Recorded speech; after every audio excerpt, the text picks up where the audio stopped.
Merhaba arkadaşlar, Hisselongçu YouTube kanalıma hoş geldiniz. Bu zamana kadar hep cazip hisseler, ucuz hisseleri belirledik arkadaşlar. Bu videoda ise kısa vadede yükselebilecek hisseleri birlikte filtreleyeceğiz. Başlamadan önce değinmek istediğim iki konu var. Birincisi, bugün Türkiye Cumhuriyeti'nin kuruluşunun gururunu yaşıyoruz. Bu topraklarda özgür ve bağımsız bir millet olarak var olabilmemizi sağlayan Mustafa Kemal Atatürk ve kahramanlarımıza minnettarız. Cumhuriyet Bayramımız kutlu olsun arkadaşlar. Bir diğer konu bu ve her hafta yüklemiş olduğum ucuz hisseler strateji videolarımın daha geniş bir kitleye ulaşması için sizlerin beğeni ve yorumları çok değerli arkadaşlar. Ayrıca sosyal medyada paylaşarak bizimle aynı ilgiyi taşıyan daha fazla kişiye ulaşmamıza yardımcı olabilirsiniz. Bu destekleriniz kanalın büyümesine büyük katkı sağlayacaktır. Destekleriniz için şimdiden her birinize tek tek teşekkür ediyorum. Şimdi başlamadan önce her zaman hatırlattığım gibi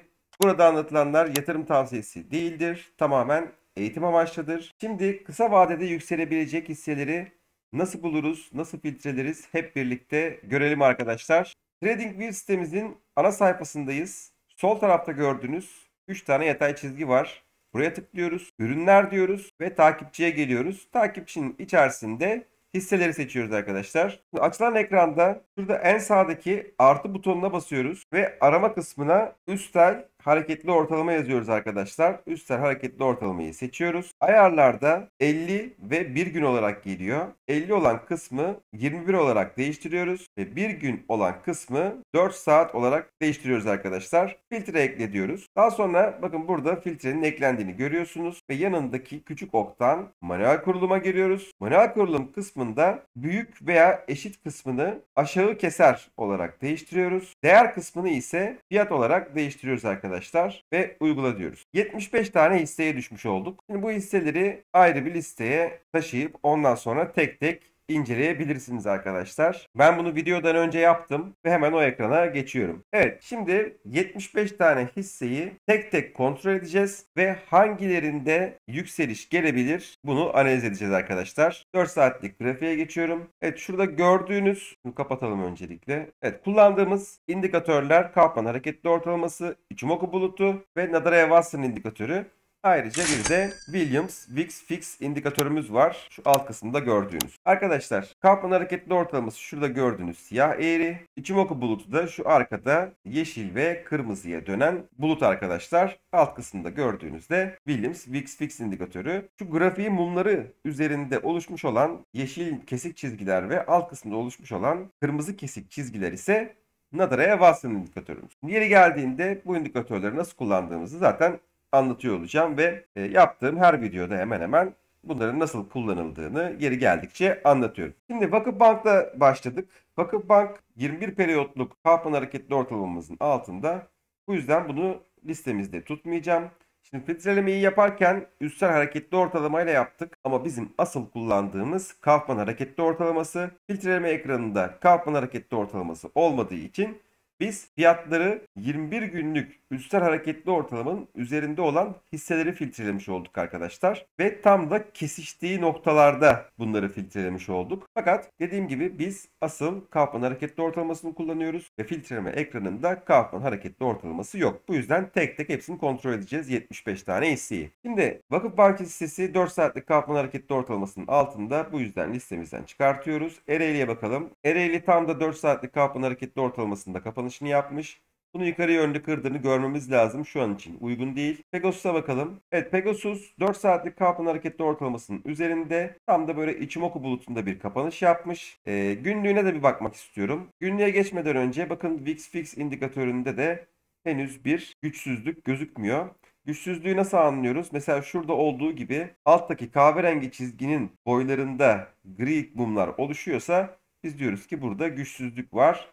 Buralardan düşüş gelebilir diyoruz. Nitekim bakın hemen ertesi mumda düşüşler gelmeye başlamış. Dolayısıyla şu an için bir güçsüzlük gözükmüyor. Nadaraja-Watson indikatörümüzün de üst seviyelerinde de değil, alt seviyelerinde de değil, orta kısımlarında, Ichimoku bulutunun da üzerinde. Günlüğümüze bakalım. Evet, günlükte de Kaufman hareketli ortalamasının ve Ichimoku bulutunun üzerinde gözüküyor arkadaşlar. Dolayısıyla Pegasus hissesinde kısa vadeli bir long yönlü deneme yapılabilir diye düşünüyorum. Stop seviyesi olarak 4 saatlik kalkman hareketli ortalaması belirlenebilir. Bu da şu anda 236.7 seviyesi. Bu seviye aşağı yönlü kırılıyorsa stop olmak lazım. Böyle bir durumda ilk etapta Nadaraya-Watson indikatörünün dip seviyeleri olan 228.9 seviyesine, burası da kırıldıktan sonra 221 seviyelerine doğru düşüşler gelebilir. Yukarı yönlü senaryoda ise ilk etapta yine Nadaraya-Watson indikatörümüzün üst seviyeleri olan 247.6 bölgelerine doğru yükseliş görebiliriz. Burayı yukarı yönlü geçtikten sonra 260 seviyelerine doğru yükselişler görebiliriz arkadaşlar Pegasus hissesinde. Dediğim gibi Pegasus hissesini listemizde bırakıyoruz. Taosu'ya bakalım. Evet, Taosu'da 4 saatlik Kaufman'ın üzerindeyiz. Güzel. Günlükten de bir kontrol edelim. Evet, günlükten baktığımızda günlük Kaufman hareketli ortalamasına çok yakın olduğumuzu görüyoruz. Bu yüzden riskli buluyorum ve listemizden çıkartıyorum. Evet, Doko'ya bakalım. Doko'da tam günlük Kaufman hareketli ortalamasında. 4 saatliğimize bakalım. 4 saatlikte de Kaufman hareketli ortalamasının altında olduğu için bunu da çıkartıyoruz. Petkim'e geçiyorum. Petkim'de 4 saatlik Kaufman'ın altında çıkardık. Sorunlar gayrimenkul. 4 saatlik Kaufman'ı henüz yukarı yönlü kıramamış, çıkardık. Aksa'ya bakalım. Aksa'da Kaufman hareketli ortalamasının altında, bunu da çıkardık. Dohol'e geçiyorum. Dohol'de Kaufman'ı kıramamış, bunu da çıkardık. Verus, bu da aynı şekilde Kaufman'ın altında, bunu da çıkardık. Ercas, Kaufman'ın üzerinde, hatta Kaufman'a kadar düşüş gelmiş. Buradan destek almış gözüküyor. Henüz Ichimoku bulutunu yukarı yönlü kıramamış. Günlükten de bir kontrol edelim. Evet, günlükte de Kaufman hareketli ortalamasının üzerinde. Böyle haftalıkta bir Fibonacci çalışması yapalım arkadaşlar. Evet, şuradaki dipten şuradaki zirveye doğru bir Fibonacci çeksek nasıl çalışıyor bir bakalım. Evet, fena değil gibi. Şimdi günlüğe geçebiliriz. Evet, hemen üzerinde bir direnç görüyoruz arkadaşlar. Bakın şu bölgede 356 bölgesinde 4 saatlikten bir bakalım. Evet, 4 saatlikte de oradan dirençle karşılaştığını görüyoruz. Yani burada pozisyona girmek için şu Ichimoku bulutunun ve şu 355 seviyesinin yukarı yönlü kırıldığını görmek lazım. Şu an için uygun görmüyorum. Bunu da çıkardık. Agasa'ya bakalım. Agasa'da 4 saatlik Kaufman'ın altındayız. Çıkarttık. Başkent Doğalgaz henüz 4 saatliği kıramamış. Bunu da çıkardık. Pasio'ya bakalım. Evet, Pasio'da 4 saatlik Kaufman hareketli ortalamasının üzerindeyiz. Ichimoku bulutunun da üzerindeyiz. Şöyle günlüğümüzü bir kontrol edelim. Evet, günlükte de Kaufman hareketli ortalamasının üzerindeyiz. Güzel gözüküyor her şey. Haftalığımıza bir bakalım. Evet, haftalıkta da bir problem gözükmüyor arkadaşlar. Şöyle bir Fibonacci çalışması yapsak nasıl olur? Evet, güzel çalışıyor gözüküyor. Şimdi günlüğümüze gidelim. Evet. Şu bölge direnç bölgesi arkadaşlar. 24.10 seviyesi. Bu seviye yukarı yönlü kırılmadan kısa vade için yeni giriş önermem. Burada günlük Kaufman hareketli ortalaması olan 21.82 bölgelerine gevşeme gelebilir. Bu yüzden riskli buluyorum ve Paso'yu da çıkartıyorum. SDTR hissesine bakalım. 4 saatliğimize geçelim hemen. Evet, 4 saatlik Kaufman'ın üzerinde fakat Ichimoku bulutunun altında. Ichimoku bulutuna da çok yakın olduğunu görüyoruz. Dolayısıyla öncelikli bir Ichimoku bulutunun yukarı yönlü kırıldığını görmemiz lazım. Böyle 250.50 bölgelerin üzerinde kapanışlar yapması lazım ki yeni girişler için uygun bulalım. Bunu da çıkartıyoruz. Evet, Akiş gayrimenkule bakalım. 4 saatlik Kaufman'ı kıramamış, çıkardık. Özel gayrimenkul, bu da aynı şekilde 4 saatlik Kaufman'ın altında, bunu da çıkardık. Kuştur, Kuşadası Turizm. Yani bu tarz grafikleri olan bir hisseyi zaten önermiyoruz. Sürekli gap'lerle dolu. Bunu da çıkardık. Simpaş gayrimenkul. Simpaş gayrimenkul hissesi 4 saatlik Kaufman'ın üzerinde kapatmış. Ichimoku bulutunu da çok hafif üzerinde kapatmış. Bir mum daha böyle 4 saatlik yükselişte kapanış yaparsa yükselişin devamını bekleyebiliriz. Şöyle ilk etapta 7.76 bölgelerine doğru yükselişler görebiliriz arkadaşlar. Burası da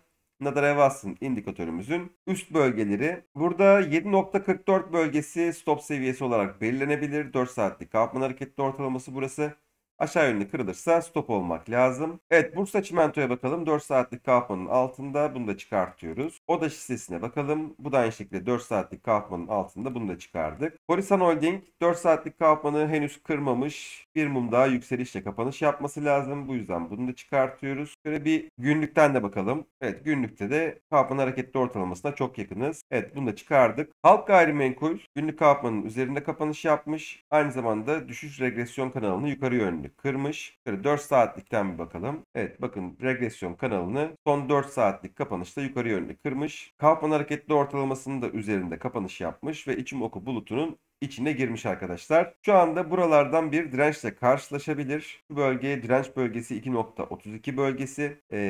Şöyle birkaç gün takip etmek lazım. Düşüş gelmiyorsa o zaman yeni girişler denenebilir. 2.33 bölgesinin üzerine atabilirse, üzerine tutunabilirse ve şu bölgelerde ne bileyim böyle 4 Kasım, 5 Kasım tarihlerinde de Ichimoku bulutunun da üzerine atabilirse yükselişin devamını bekleyebiliriz. Yani şu an için riskli buluyorum. Çok hızlı bir yükseliş gelmiş ve aynı zamanda Nadal-Watson indikatörümüzün de aşırı alım bölgelerine kadar çıktığını görüyoruz. Dolayısıyla şu kırılım gelmiş olmasına rağmen şu an için riskli, bir süre daha takip etmek lazım. Buralardan bir düzeltme yapabilir. Şimdilik çıkartıyoruz. ASC GMO 4 saatlik kalkmanın altında, bunu da çıkartıyoruz. Suven'e bakalım. Evet, Suven 4 saatlik kalkmanın üzerinde. Aynı zamanda bakın şu düşüş regresyon kanalını yukarı yönlü kırmış. Nadal-Watson indikatörünün üst seviyelerine kadar gelmiş. Oradan dirençle karşılaşıp tekrar düşüş yaşamış. Fakat Ichimoku bulutundan bakın destek aldığını görüyorsunuz ve tekrardan daha önce dirençle karşılaştığı seviyelere gelmiş arkadaşlar. İlk 4 saatlik kapanışta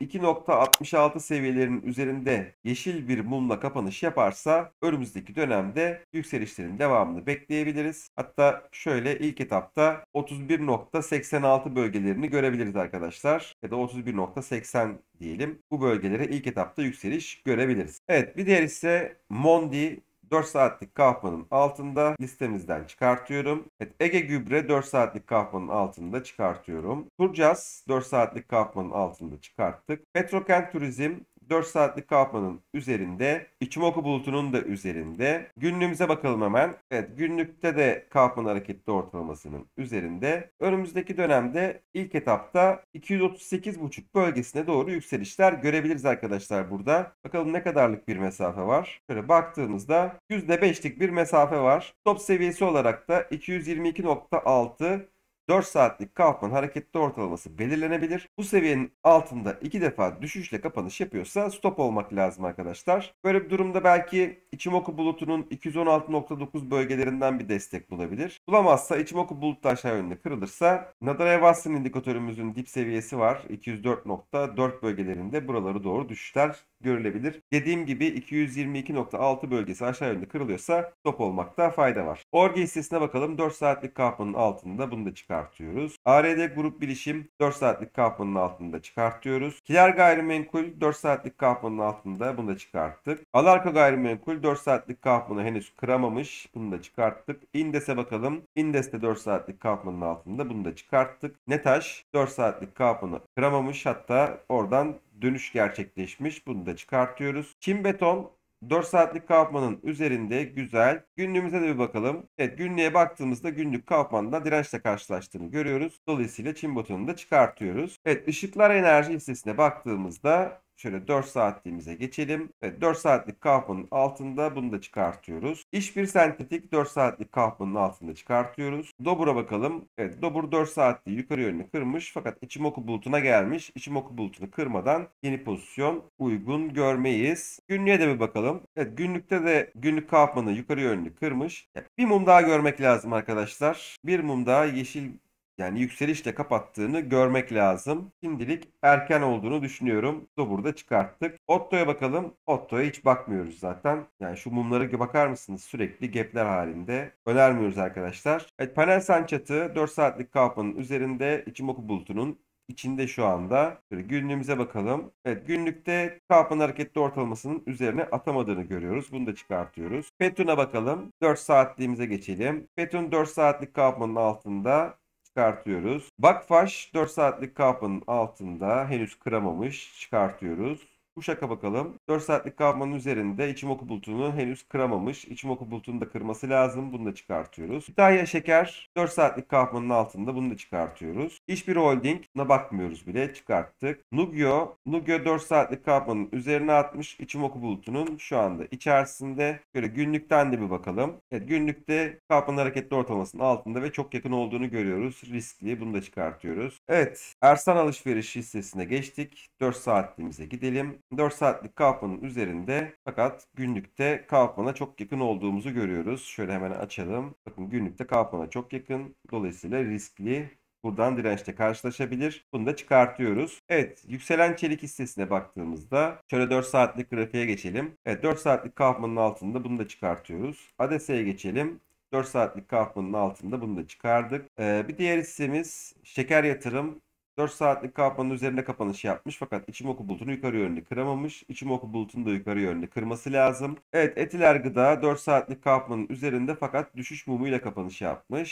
Şöyle günlüğümüzden bir kontrol edelim. Evet, günlükte de Kaufman hareketli ortalamasının üzerinde. Henüz yeni giriş için uygun bulmuyorum arkadaşlar. Yani bir mum böyle yükselişle kapanış yapması lazım. 36.70 seviyesinin üzerinde kapanış yapması lazım. Evet, EYG gayrimenkul 4 saatlik Kaufman'ın altında, bunu da çıkartıyoruz. Martı gayrimenkul 4 saatlik Kaufman'ın altında. Karye 4 saatlik Kaufman'ın üzerinde. Ichimoku bulutunu da kırması lazım. Bunu da çıkartıyoruz.